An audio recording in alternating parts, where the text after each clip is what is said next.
Ce qui, je n'ai rien à voir avec les Rwandais ni avec les M23. Ça c'était Kabila. Otenga ina na eloko moko te o naza na yango. Ça na liété. Naza na liété. Na M23, naza pe na liété na Kagame.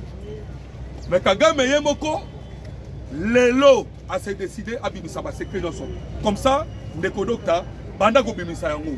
Boyoka makambu Kagame alobi. Voilà.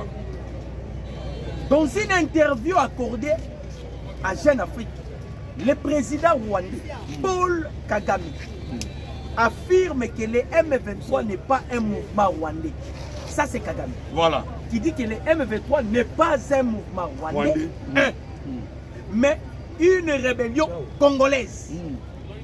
Désormais désignée sous l'appellation AFC par M23. Voilà. Il indique également que ce mouvement est associé à l'ancien président congolais Joseph Kabila. Bato ba osanga na biso. Bato osanga na biso, c'est vrai. Mais ba komi na suka. Papa. Kabila nié. La sortie médiatique là. Naza na liété. Voilà. Biloko wana nyo c'est ça, les allégations non fondées. Hein? Parce que c'est l'anga makambo. Maintenant Kagame aye. Kagame alobi non. Cette rébellion, c'est une rébellion congolaise.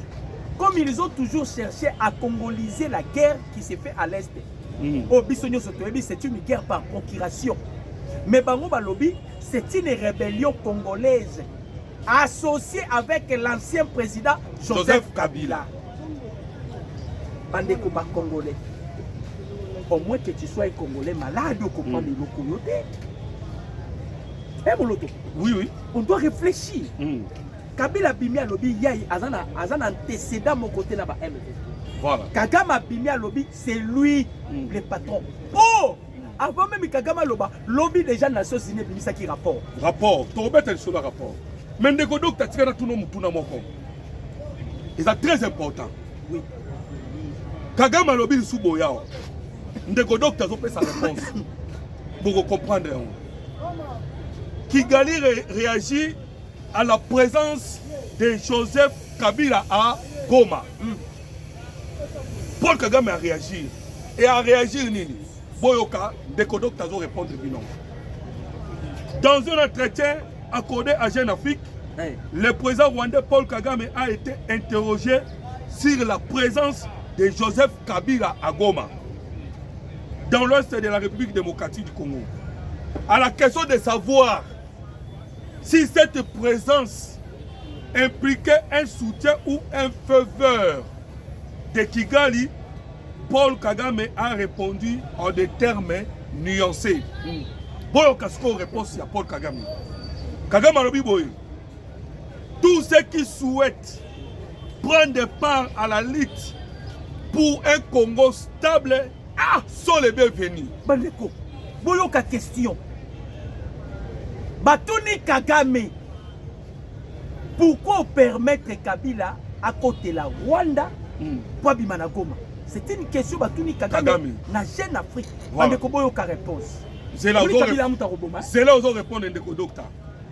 Deuxième partie à la question. Première question Batuni à répondre à nous que tous ceux qui souhaitent prendre part à la lutte pour un Congo stable sont les bienvenus. Donc c'est Kagame qui donne la stabilité au Congo. C'est Kabila. Donc Kabila a fait ses choix. Vous connaissez ses problèmes. Donc Kabila a fait le choix. Il y a Congo stable. Est-ce que Congo stable dans les années Oyo, Paul Kagame a Zoloba. Là on répond aux questions. Oyo Kabande Koba Congolais. Voilà. On doit réfléchir comme des adultes et tout ce sentiment. Donc moi je l'ai toujours dit. Kagame a dit que Kabila a yé Kobunda pour un Congo stable. Stable. Voilà. Donc Batuni Kagame question. La question est simple et claire. Vous devez comprendre que les Congolais ils ont raison pour la Kabila. Voilà. En soi, vous devez dire que Kabila c'est un Rwandais, c'est un étranger. Voilà. Un pion il y a tout power. On a créé Kabila. L'objectif c'était la balkanisation. Voilà. Voilà pourquoi misaki nyonso epai ya Kabila. Mais parmi ma mission, sur les années Kabila, mission Kabila a réussi. Mission liboso ya kolongola biso na 11 provinces comme ma biso na 26 provinces. Voilà. Mission ami balé mixage na brassage.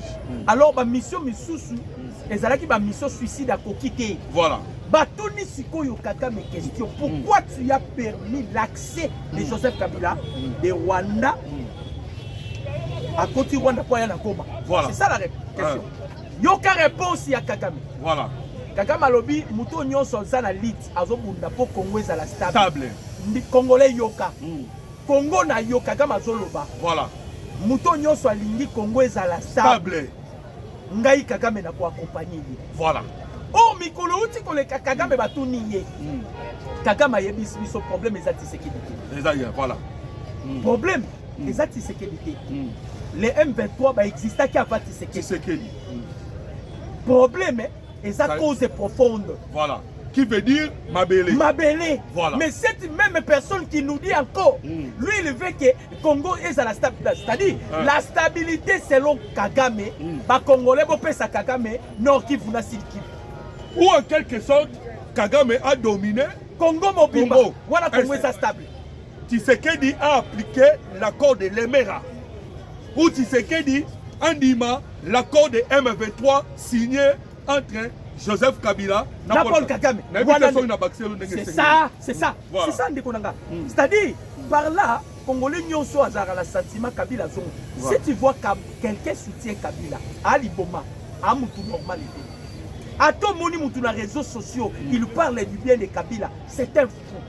Donc en quelque sorte, le président Tshisekedi a raison. Na lobi na yo, tango lobaki ke mboko yo santi Tshisekedi mboko yo zate. Tango Tshisekedi lobaki l'AFC c'est Kabila, M23 c'est na lobi na yo Kagame uti ko loba yango. Voilà. Kagame lobi bandeko. Tokeka na basango. Bandeko, pensez-vous que avec un dialogue et vous savez que Kagame bi bana est jamais. Et puis, vous voyez que basango ba osaba sont des aventures. Vous prenez des Congolais comme des enfants ou comment? Voilà. Et ça l'inga passe. Kagame a décidé pour la paix à Congo. C'est ça le mal. Alors, je permis à Kabila aller à Awa parce que Kabila a la lit mon a vision nanga. Totia peine à Congo. Et Congolais. Alors, les Congolais, nous sommes en danger. Les docteurs, osons répondre les sous. Kagame a lobby le sous-boy, a répondre de Donald Trump. Bande Koba Congolais, il est temps de soutenir le président Tshisekedi. Est-ce que ce qui Kagame a lobby le lot? Orgueil à Kagame est à trop. Et puis, Botala nous basango oh non surtout na bango clair, Botala bango bien. Kagame a zobanga sous Donald Trump te. Bo kalanga jinaye, ndeko docteur ko commenter. Kagame a lobby boy. Kagame répond à Donald Trump. Il répond à Donald Trump, il dit ceci. N'attendez pas de moi que je lève nos mesures de défense alors que vous laissez Félix Tshisekedi faire ce qu'il fait. Qu'est-ce que Tshisekedi fait pour Paul Kagame à lobby à Colombo mesures de défense parce que Tshisekedi est en train de faire ce qu'il veut. La réponse est claire. Kagame a déjà pris na bitumba. C'est ça la réponse. Voilà. Kagame a pris na bitumba. Bazo bisa Kagame binisa mais Kagame azo aboyi. Pasi eza kaka na ba Congolais oyo baza sima ya Kabila. Voilà. Divergence entre Kabila et Kagame ezanga moko. Vision à Kabila eza kozonga la pouvoir. Voilà. Tandis que vision à Kagame eza azwa nord Kivu na Sud Kivu. Voilà. C'est ça la divergence. Ndebo monye comme nzela sikoyo, mutu na muta sala chemin na ye, mais Kagame a lobby, moi je suis prêt. Voilà. À ce qui concerne la stabilité au Congo, mutu nyonso azala besoin nango, nga na soutenir ye. Moni place to kangi opposition. Fayoulou. Est-ce que vous savez que Fayoulou a bando ke Kigali? Ba Congolais boye bien. Parce que le langage est clair. Vous avez dit en opposition. Voilà. Vous avez dit que vous c'est ça. Voilà. Le langage est clair. Kagame maintenant, c'est clair. Kagame aza clair. Mais ndeko docteur. Nga nazomona tozozonga ka place moko. Pourquoi nazomona tozozonga place? Calcul ya kolekisata. Oui. Calcul ya kolekisata. C'est là nanu avant to même calcul ya kolekisata. Lorsque Kagame alobi na Donald Trump que a kolongola ba mesure de défense na été parce que Tshisekedi est en train de faire ce qu'il veut. Donc Nesikoyo na pratique boy. Qu'est-ce que Tshisekedi est en train de faire au Yalingi? C'est refuser le dialogue entre le M23 et le gouvernement congolais. M23 dialogue na bango, voilà. Ils ont un cahier de charge à Rwanda. Voilà. Pour na Kagame, réponse yango. Pour que la paix soit installée à l'est de la République, Congolais peut sa Kagame 300 km écrit dans le corps de l'Émira. 300 km. Yango nazo benga stabilité. Stabilité, ça mikanda obino ba Congolais bo signaki. Il y a M23. Il y a ça un problème. Le 23 mars 2009. Même Tshisekedi, voilà. Kagame avait déjà dit que Tshisekedi aussi n'a pas de problème. Parce que l'accord a été signé avant Tshisekedi. Voilà.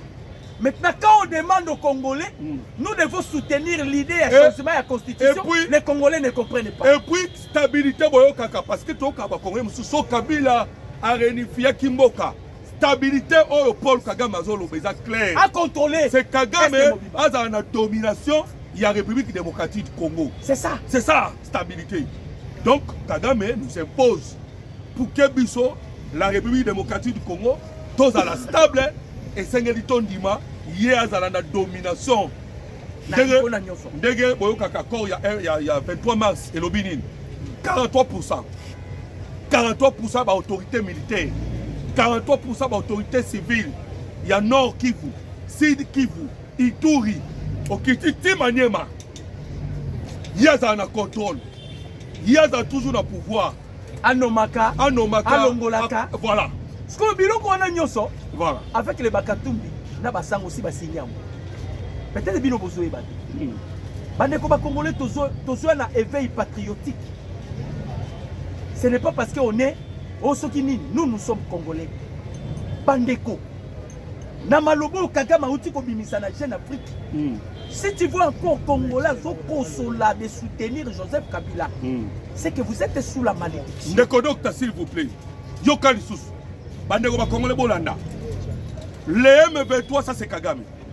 Le M23 n'est pas un mouvement rwandais, mais un mouvement congolais désormais appelé AFC M23, auquel est associé l'ancien président Joseph Kabila. Wana Moutalobi, Paul Kagame. Alors vous comprenez maintenant, Ameki Komi Longola. Nakati Yaba M23. Non, AFC. Il a donné ce travail-là et pas Bassango. Après ça, il Bassango travail, Bassango va Longola, il va dédouaner. Charge entre Congolais et Congolais. Le président Tshisekedi a la diplomatie a bloqué qui la porte nyoso qui permettre de avoir accès. Voilà. Ndeba ko charger, c'est lui qui est maintenant le cerveau moteur. Il a pour déstabiliser le jeu à Gralac. Voilà. Maintenant ici, il cherche à tout prix de se dédouaner. Alors qu'on se dédouaner, pourquoi? Parce que ils ne sont plus cohérents. Na ba idée na bango na oya Kabila na oya yi. Pour la Kabila azonga la pouvoir. Azonga la pouvoir à récupérer ba bozui na ye. Voilà. À récupérer ba nini na ye. Et puis Kabila et puis si Kagame cette fois-ci son azongi na bokonzi. En tout cas, ozwa Kivu wango sikoyo. Voilà. Basango pe ba soutenir nga déjà pour ozwa Kivu.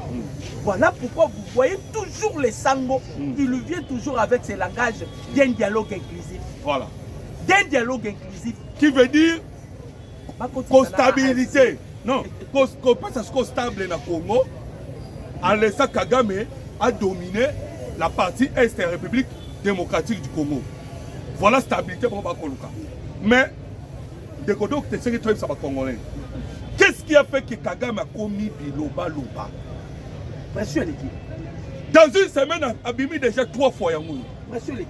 Dernièrement, a eu ko telem sa ba ministre, ba gouverneur, a ogangi la bango. Ali botelema botelema. Malgré que botelemi awa, mais bon là la Congo. Ça c'est Kagame. Les lois de la jeune Afrique. Vous savez le pourquoi? A eu coup fatal. fatal à Jean Wapi. Moutaliboso Beti Kagame coup fatal, c'est Évariste Ndayishimiye. Évariste Ndayishimiye a pétillé coup en allant voir tous les présidents d'Afrique. À quel moment on a solo, croyez que ça va manquer, tous les Bino pour soutenir la République démocratique du Congo, guerre ici là. C'est ce qui a fait que Kagame a commis Biloba Loba. Deuxième coup fatal à Zubande Congolais. L'Union européenne a sur la capacité d'épargner sous Paul Kagame par rapport à la pression américaine. Alors, l'Union européenne a lâché. Et à quel moment Nakaka Kenya, les lots Kenya n'est pas pour remplacer Paul Kagame ou bientôt les militaires rwandais à niveau wapi, à niveau ya Mozambique, dans le Cabo Delgado. Dernière fois, puis la dernière minute, au moni le lobby na Jeune Afrique. Les amis Kamwele Kanegi lobby na Qatar. Ndeko docteur Peter Bandeko Congolais, Masolé de na Qatar. Parce que tu as dit que tu as dit Biloba Loba Kagame. Bon, quand nous avons na Qatar, le président Tshisekedi a Kendaki accompagné avec toute une délégation à Qatar. Voilà. Vous dites que Qatar, il y a pour parler entre le gouvernement congolais et le M23. Voilà. Mais si vous avez le gouvernement congolais, le M23, vous avez un solo et un intérêt. Le problème est que vous avez tous les armes que Paul Kagame utilise, ils sont utilisés. Kagame a aussi la business na Congo na biso. Il donne notre Congo na ba européens, na ba asiatiques pour pas protéger pourquoi. Biso peut toquer na système wana. Pour ebisi ko ba Qatar, ba Qatar. Nyonso bozalaki kozwa na Rwanda. Boya kusolo na biso. Boya sikoyo to solo la. Bozwa ngona ko eza normal. Président Tshisekedi a dit moni ndeba uti ko beta bino. Voilà. C'est la malédiction. Parce que puis nous bandé ko contribuer pe na ba congolais ba kufa. Pour eloko e continuer te boka na hémorragie, vous devez vous séparer de Kagame. Voilà. Boya par la grande porte. Nous sommes prêts à coopérer avec vous. Voilà. Mais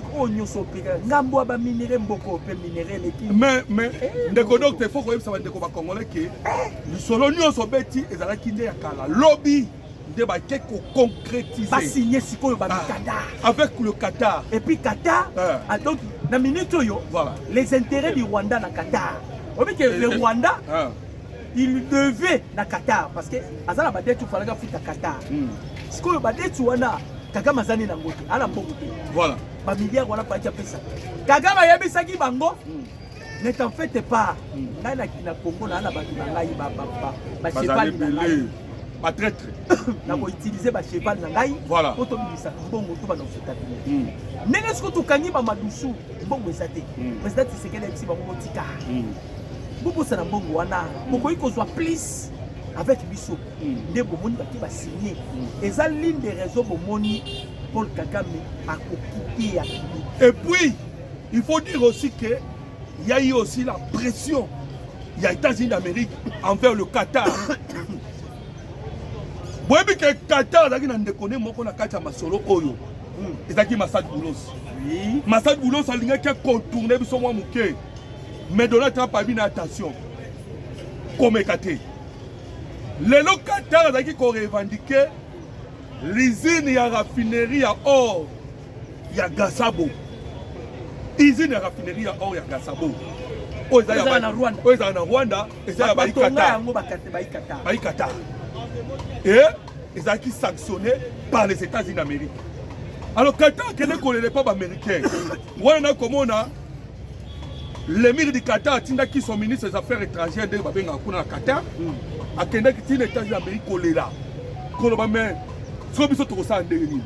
Vous les Américains, vous avez tout pris. Et puis vous sanctionnez l'usine de Gasabo. Maintenant vous êtes au Sandé.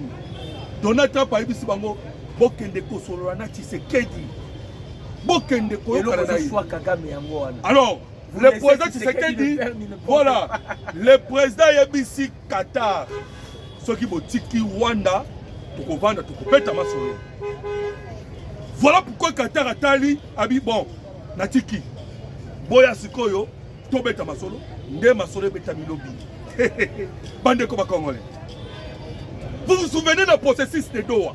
Ndeko docteur. Est-ce que vous avez dit que le processus de Doha et là oui oui baye ko créer wa to ko benga siko na minute otolo ba Suisse nda récupérer processus et boyebi que il y a eu un président il y a Suisse qui a revendiqué Mwanga Tutu abima na prison. Oui. Oh, c'est souvenir sous Mwanga Tutu abima na prison. Un président en Suisse. Alors, vous comprenez que Qatar na minute oyo atiki Paul Kagame. Yao Kagame lobby ya kobima te. Nani Tshisekedi asala ono swa lingi. Ayo kana kinanga yawa que oh bande ko Congolais. Vous savez quoi, tout le bâtard, il faut que ça l'attention. Moi, na menuisier. Moi, na menuisier, papa na ye, azo l'accès ko beta c'était même à temps à minuit par rapport aux autres formations. Vous avez compris que Tshisekedi vraiment a qui très bien rodé par Etienne Tshisekedi. Tant que moi qui Tshisekedi kenda ki aloba kio Paul Kagame yo za na cahier d'échange, biso to za na or, boseka ki seka ki ebeli. Mais Kagame aleli, alobi les Américains bazo tika Tshisekedi asala oyo ya lingi. Cela veut dire quoi? Bango or ekoma kuna te. Côté ekoma na Rwanda te. To signé kaka. To signé na Qatar. To signé na Émirats Arabes Unis. To signé na ba pays tout directement. Donc ba izini nyoso oyo Hippolyte Kanambe aboyaki kotonga na Congo pona ko permettre Rwanda atonga. Ba izini na kotika la pamba. Et kotika la pamba. Pourquoi? Parce que bisomoto tu ko ça inauguration. Il y a des usines, il y a raffinerie or. Et puis 5, 800 monsieur ya pour ça la 5. Voilà ce que Paul Kagame est en train de dire que Matiki Tshisekedi asala oyo nyoso ya lingi. Bande ko ba Congolais, nous vous disons que Kagame est en colère. Ba discours no soit en colère. Mais à cause de la surprise. Mais la carte de colère pas obéir à la vérité. Voilà. C'est par là maintenant, bande ko ba Congolais, vous allez comprendre. Parce que ngai question na ngai ça. Kagame lobby clair. Mouton nyoso azo lutter pour la stabilité au Congo. C'est ce qui m'a fait mal. Donc mbula na mbula topanda na Kabila awa. Kabila laquelle mama be place aux arts. Et tu as déjà prophétisé sur ton avenir. Tu vas vivre dans les grottes Kabila. Tu en as prophétisé déjà. On peut vivre dans la grotte. Mbula na mbula topanda na Kabila awa. Bande kuna ngai Kabila zo bomba biso. Kabila zo créé ma rébellion. Kabila. Donc il était au service de Kagame. Et puis ce messieurs et ces derniers, à combien qu'on localise soit zongo au pouvoir, on n'a plus même besoin de mon Kabila na Congo. Voilà. Kagame Zoloba. Kagame Zoloba Kabila zo revendiqué ma confiscation à la bien. Mais où est-il n'a pas beau tawana quand Kokolo Kabila? Tu étais rien. On est l'autre. Si vous allez dire Moutamaye, toi tu ne pouvais pas t'opposer parce que ton yambi yoko yamba. Ton akisiona kola ta costume. Le même peuple, les lots, tu es allé demander un secours à Kigali. Au moins, on a des balobi. Kagame, pourquoi tu as permis? C'est-à-dire, Kagame a livré, même là où se trouve la base arrière, il y a M23. Voilà. Kigali. Donc, si moi je le soutiens pour que la Lingui, stabilité est contre na Congo. Kagame a remis qu'on loue la Congolais stabilité. Congolais, Zala Congolais, Zala conscient. Et puis, bande ko bajem ezana se, bajem ezana se makasi. Congolais faut Zala conscient. Voilà, bon match bajem bande ko Congolais. Kagame a remis qu'on loue la yo. Voilà. Stabilité. C'est ce qui m'a fait mal. Ouais.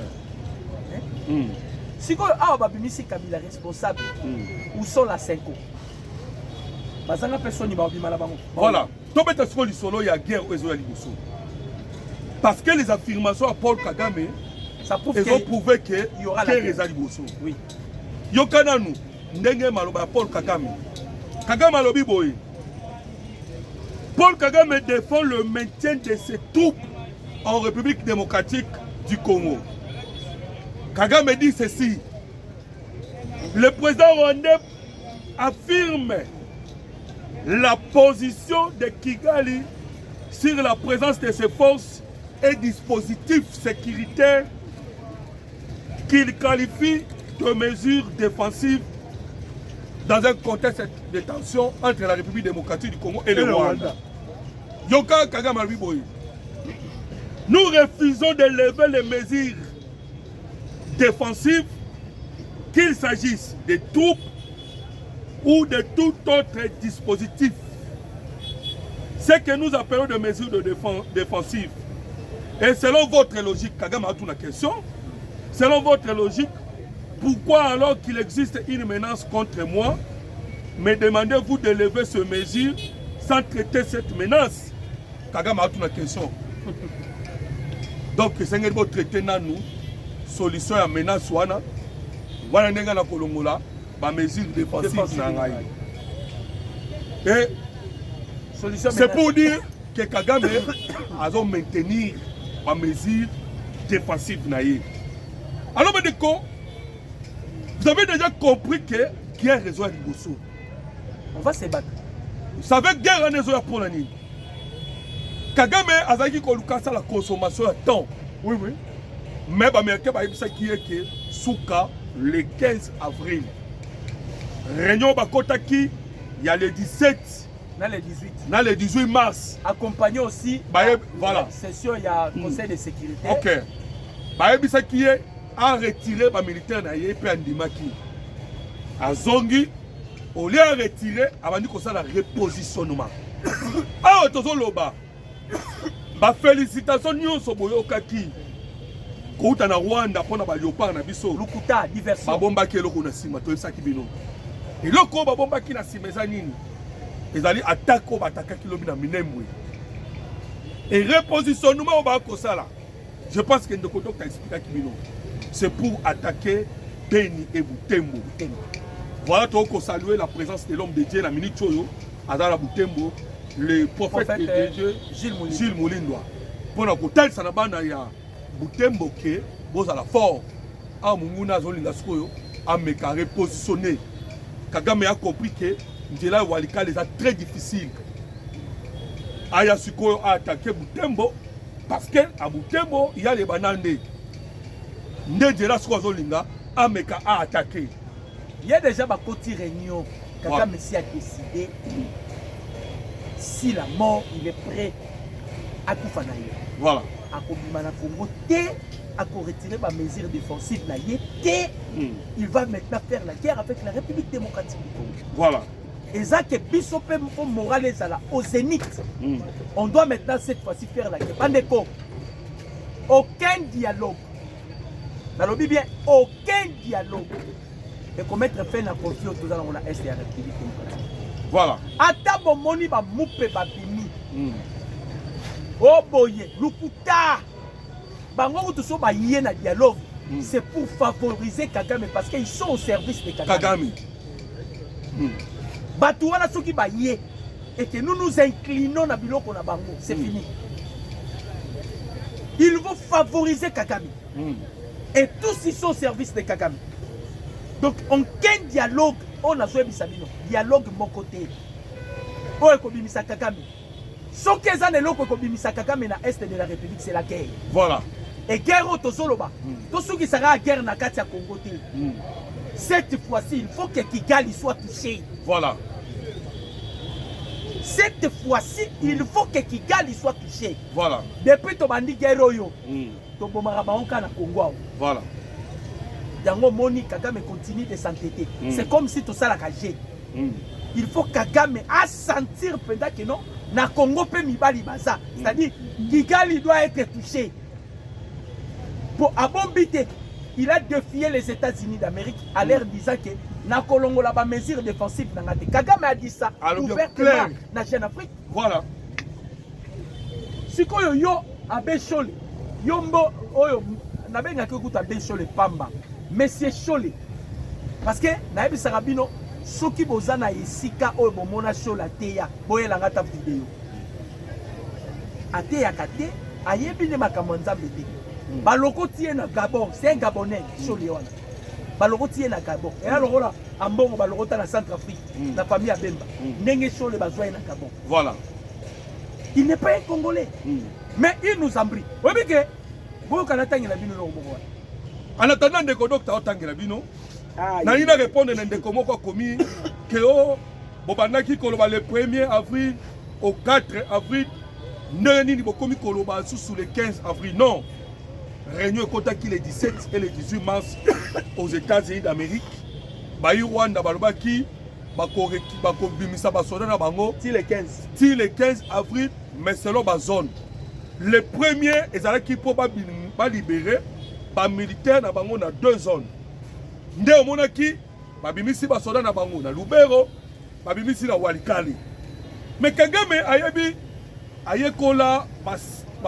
formation ba américain ba pesa ye to bengaka face flag hein ba opération na bengaka lorsqu'il était en train d'accomplir première phase il y a ko libérer sol ya Congo Lubero et Walikale les seigneurs qui soient avancés awa toko beta mikolo auto oloba d'ici l'église et qui pour na Rutshuru ainsi que Masisi de sorte que permettre sikoyo la République démocratique du Congo yemoko a neutralisé ba FDLR. Je pense que Bolanda qui intervention il y a général Ndourou Italigonza ndenga lobaki que leur coquille pour tout ça les opérations il y a neutralisation il y a ba FDLR et il y a même eu 2500 militaires au baza déjà déployés. Kagame asali faute face ndebo utukoyoka ba militaire wa bimisi na Walikale na wa bimisi na Lubero aye kozwa bango sikoyo alinga changer face na Joseph Kabila o aye po baluka ba attaquer biso officiellement vers Lubero batika Walikale parce que Walikale ezali territoire ya munene makasi ko kokate voilà stratégie o balingi ba mema nango sikoyo ba attaquer sikoyo nzela ya Lubero c'est-à-dire bakende Butembo bakende Beni bakata place wana wana nde objectif basa nango sikoyo alors ndeko docteur kotangela bango tozoloba mpona nini parce que bomoni basango babimaki awa oh non tofongoli porte na révision constitutionnelle mais nous donnons ces conditions na Cameroun Paul Biya le président camerounais Paul Biya a officiellement soumis au Parlement réuni au Congrès à Yaoundé du 2 au 5 avril 2026 un projet de loi portant modification de la Constitution. Modification de la Constitution. Bokoyoka France à Kolobate, Bokoyoka Bruxelles à Kolobate, voilà. Bokoyoka pays wana. Mais ce qui est comme Bisso, ils vont faire. Babengisi Makangwa Kabila on a facile Mouyumba. La France 24. Babengisi chinois, naïba raté zambien, italien. Moïse Katumbi. La France 24. Vous allez voir que RFI vont parler sur les changements de la Constitution. Mais à Paul Biya, ça la makambo, Bokoyoka Bango ba kolobate ba français. Ba kolobate. Problème est ça ni. Kagame a préparé des habitudes. Voilà. Kagame il veut nous faire la guerre.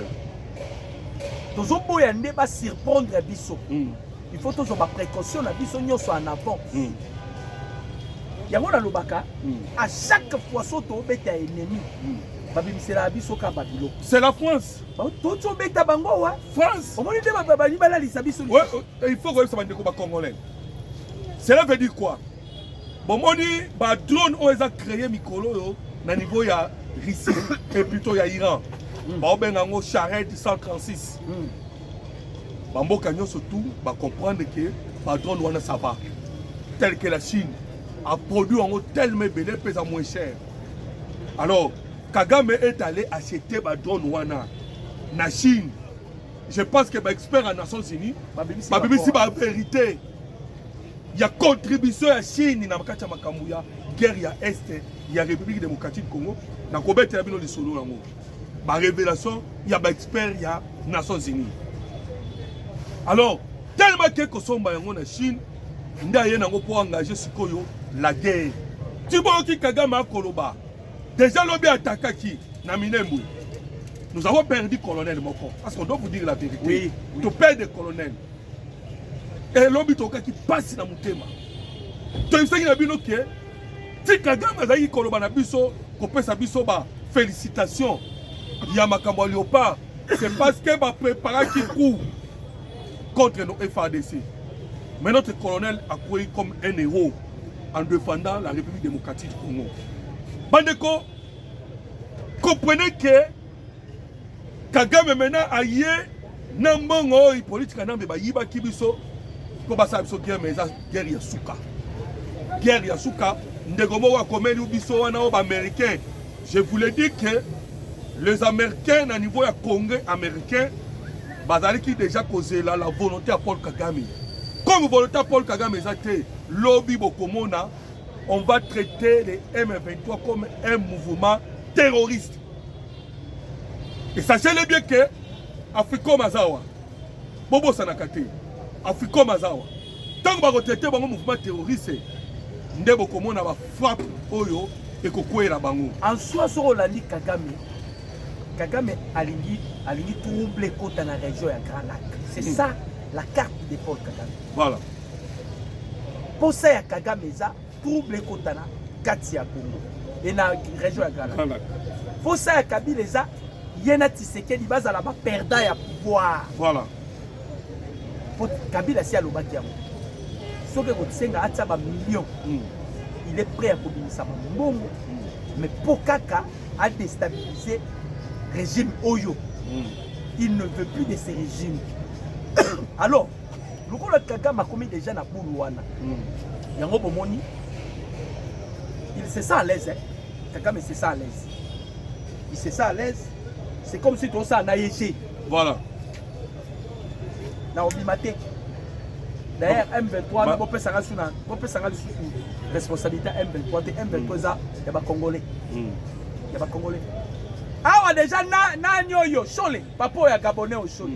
Allez, qui déjà, on a ce dialogue pour me ça AFC na M23. Ils sont tous là qui est. Oh, papa. Ça M23 la qualité. Nini. Voilà. Ok, bah, quand tu déjà réunion là, Paul Kagame, bah, il y a déjà, oh, Nini, bah, soit qui kuna. Bah, tu vas passer un réseau dans le Bagi Makambo. Ok, Kabila qui prend maintenant les commandes. Voilà. Et maintenant, dossier que Suisse. Parce que Qatar est bloqué. Bah, Européens, bah, nous basé dossier. Comprenez maintenant les Congolais. Les dialogues avec le mouvement M23 et le moins na Qatar na minute que Suisse. Parce que Kagame a compris que na Qatar n'a pas soutenu. Donc dans la Suisse, en Europe. Voilà, vous allez maintenant constater que Koben dans les entre Emmanuel Macron et Donald Trump. Parce que Macron a que Trump a bloqué partout par rapport à Posa Obazanango sur la République démocratique du Congo. Mais, Bandeko, bon, Kassiko, ma révélation, tu sais qu'il y a des experts et Nations Unies, Babimisi, par secret. Les M23 va exporter coltan et minéraux vers le Rwanda, na valeur il y a 1,5 milliard. 1,5 milliard. Oyo exporté na niveau ya Rwanda. Donc vous comprenez que tant que nous sommes awa ke ba Rwanda ko sala biso guerre ya minéraux eza pamba te. Voilà pourquoi tu commences ko beta na Ubaya ba ko sala biso ba jeu ya maman Karine Gouisset to akufaki pour ko calmer la colère. 1,5 milliard. Tolongoli 1,5 milliard oyo.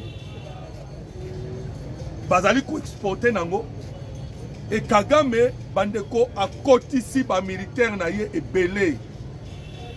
A kotisi bango tellement ebele na sa République démocratique du Congo a tozo salabino ba koti mingi.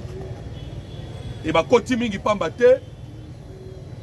C'est parce que Kagame est vraiment objectif. Autre sabino ya empire imatuti azoluka concrétiser ngo ndeko docteur bazoloba bien que ba chiffre eza alarmant Kagame ake kozwa bana ya ba 12 ans na ba cas de réfugiés aye na bango nyonso apesi bango minduki. C'est Kagame, c'est un criminel. Un criminel a des gars au sakanaté. Parce que kokende kozwa bana ya 12 ans ko pesa bango minduki. C'est très dangereux. Mais l'expert des Nations Unies balobi que malgré tout cela, mouvement Wanezali divisé na des gars ko sakanaté. Très divisé. Mouvement M23 AFC Zali divisé. Pourquoi? Parce que ndeko docteur Tchoukoeb Sabino ngambu moko ba koluka ba kendeti Kishasa wana ba Kabila nanga et les autres ba Makenga ba Ruberwa ba Moïse Nyaugabu ba lobité biso objectif na biso za to chaka empire imatuti et le repenti bango yango wana. Voilà. Et le repenti bango divergence d'opinion. Voilà. Pour la Kabila, il faut répondre au pouvoir. Parce que Kagame Atali, pour répondre au pouvoir, est-ce que Tchango va permettre de le Jamais. Jamais. Bana Tchango bino va permettre Kabila le sur Aleki na Tchango. Est-ce que na poma mais d'abord on a bana Tchango au Bayembeli, le président de la République qui changeait constitution. Jour toujours qui victoire. Il y a dépend na biso na mondial. Les Congolais sont changer constitution. Donc, en bref, bande Congolais, Kagame, Kabila, va jouer à ping-pong. Voilà, va consommer ngonga. Va consommer ngonga. Donc, na ba calcul na bango, n'est pas solo la ka. Bon, si c'est que Dieu peut te bloquer, tu alimenter dans la guerre na Est. Voilà. Si c'est que il sera focalisé beaucoup plus la guerre na Est. De l'autre côté, toquer l'opposition, pas tout pour la vie sociale. Voilà. Parce que quand vous êtes en guerre, on ne peut jamais parler sur la vie sociale. Alors, opposition, c'est que des incompétents, côté au Kabila. Tout ça, c'est ça qu'on l'équise là, c'est que du temps. Ils ont peur.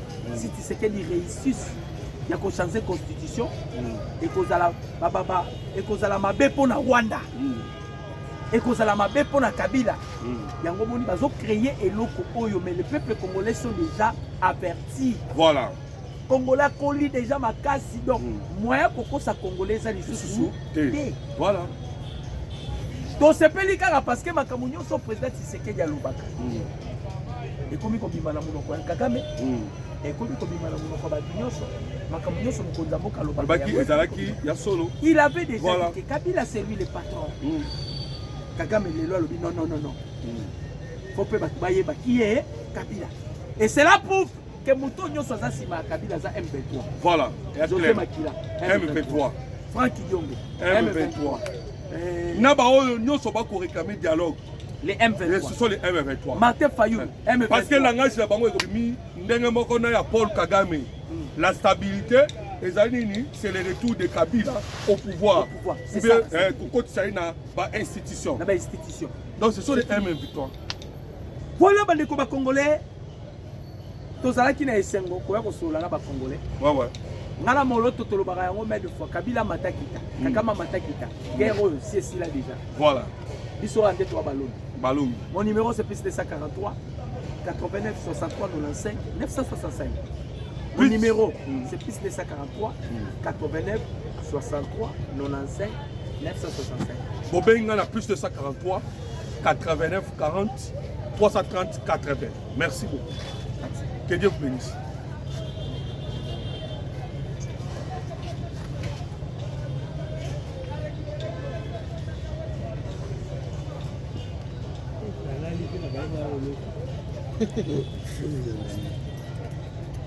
Ça peut pas